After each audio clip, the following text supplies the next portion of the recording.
வீடுகளுக்கு ரேஷன் பொருட்கள் வழங்கும் திட்டம் சென்னை உட்பட 10 மாவட்டங்களில் ஜூலை 1ஆம் தேதி முதல் சோதனை அடிப்படையில் தொடங்கப்பட உள்ளது.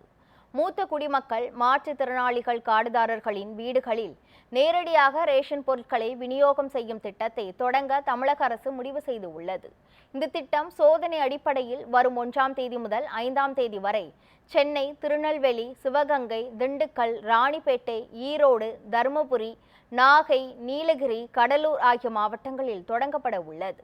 முதற்கட்டமாக 70 வயதுக்கும் மேற்பட்ட மூத்த குடிமக்களின் வீடுகளுக்கு ரேஷன் பொருட்கள் விநியோகம் செய்யப்பட உள்ளன.